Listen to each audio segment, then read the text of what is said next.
दोस्तों, German media ने एक बड़ा खुलासा और यूरोपीय यूनियन को बुरी तरह से एक्सपोज कर दिया है। इस साल के सिर्फ 3 महीने में यूरोपीय यूनियन ने 8.7 बिलियन यूरो का व्यापार रूस के साथ कर डाला। इतना ही नहीं, रूसी तेल को जो भारत रिफाइन करके यूरोपीय कंट्री को बेचता था, उसकी खरीद भी अगस्त महीने से यूरोपीय यूनियन ने रिकॉर्ड स्तर पर बढ़ा दी। यानी एक तरफ अमेरिका यूरोपीय यूनियन को ये कह रहा है कि भारत और चीन के ऊपर टैरिफ और सैंक्शन लगाए, तो दूसरी तरफ यूरोपीय यूनियन खुद ही रिकॉर्ड तोड़ व्यापार रूस के साथ कर रहा है। इतना ही नहीं, जहां अमेरिका भारत के ऊपर प्रेशर बना रहा है कि भारत रूस से तेल ना खरीदे, तो वहीं भारत ने अपनी स्ट्रेटेजी को बदलते हुए न सिर्फ तेल बल्कि रूस से कई और सामानों की भारी खरीद शुरू कर दी है। और ये खुलासा रशियन मीडिया की तरफ से किया गया है। दोनों ही खबर काफी इंटरेस्टिंग है। काफी सारे आंकड़ों के बारे में इस वीडियो में बात करेंगे, इसीलिए वीडियो को अंत तक जरूर देखिएगा।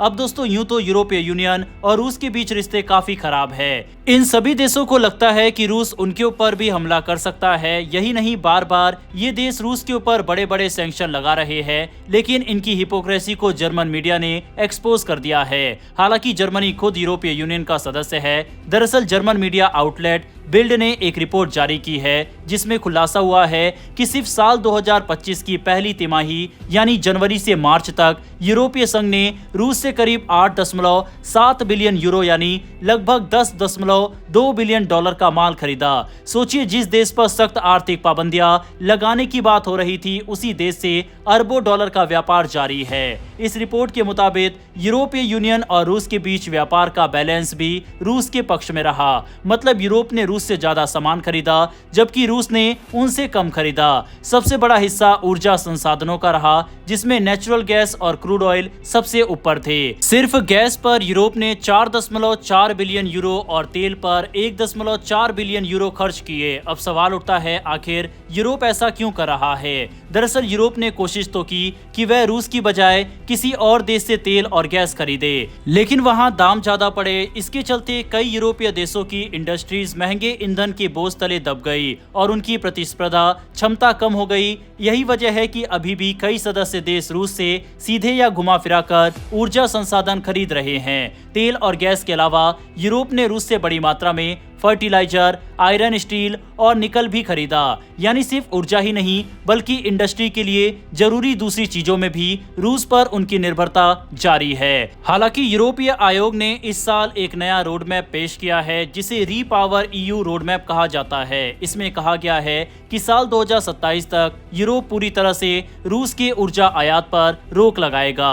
लेकिन ये प्लान सभी देशों को पसंद नहीं आया, खास तौर पर हंगरी और स्लोवाकिया जैसे देश जो बहुत ज्यादा हद तक रूसी गैस और तेल पर निर्भर है। उन्होंने इस प्लान का कड़ा विरोध किया। उनका कहना है कि अगर ऐसा हुआ तो उनकी ऊर्जा सुरक्षा पर बड़ा संकट आ जाएगा।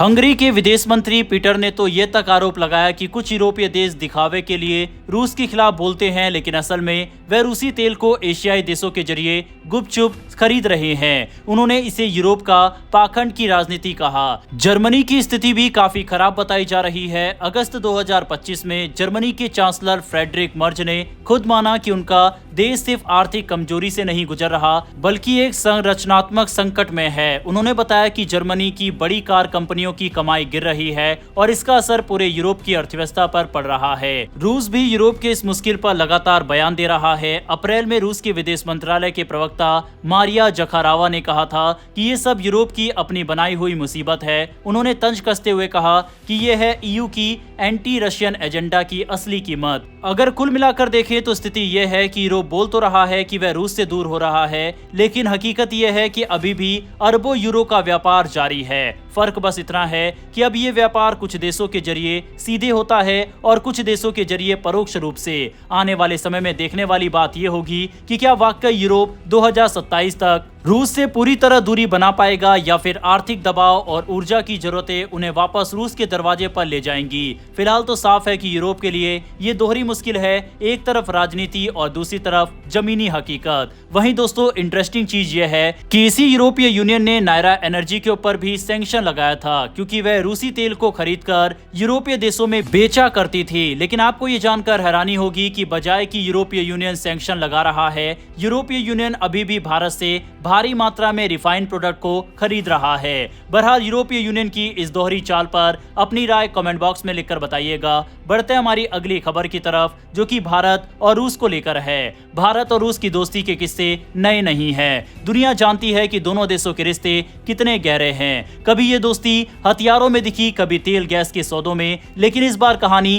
कुछ और है। इस बार बात पहुंच गई है हमारी थाली तक। जी हाँ, रूस अब सिर्फ मिसाइल, जेट या क्रूड ऑयल बेचने वाला दोस्त नहीं रहा, बल्कि हमारी रोजमर्रा की जरूरत यानी दालों का भी बड़ा सप्लायर बन गया है। अगर आप ताजा रिपोर्ट को देखें तो तस्वीर और भी दिलचस्प है। रूस के फेडरल एग्रो सेंटर के आंकड़ों के मुताबिक साल 2025 में भारत ने रूस से लगभग 94,600 टन दालें खरीदी। इस सौदे की कीमत बैठी करीब 460.9 मिलियन डॉलर, यानी लगभग 38,000 करोड़ रुपए। सोचकर देखिए, दाल जैसी साधारण चीज अब भारत रूस की दोस्ती की नई पहचान बन गई है। इतना ही नहीं, 2024 में तो रूस भारत का दूसरा सबसे बड़ा मटर सप्लायर बन गया। करीब 9 लाख टन मटर भारत ने रूस से खरीदे, जिसकी कीमत रही लगभग 45 मिलियन डॉलर। और पहली बार रूस ने भारतीय कृषि बाजार में टॉप 5 निर्यातकों में अपनी जगह बना ली। उसकी कुल बिक्री रही करीब 2.6 बिलियन डॉलर।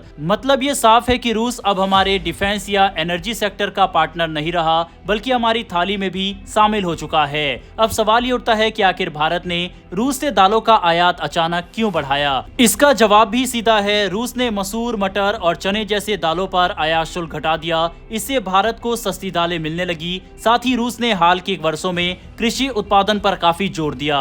पहले वह गेहूं और जौ जैसे अनाज के लिए जाना जाता था, लेकिन अब दालों का भी बम्पर पैदावार वहां पर हो रही है। भारत दुनिया का सबसे बड़ा उपभोक्ता है दालों का।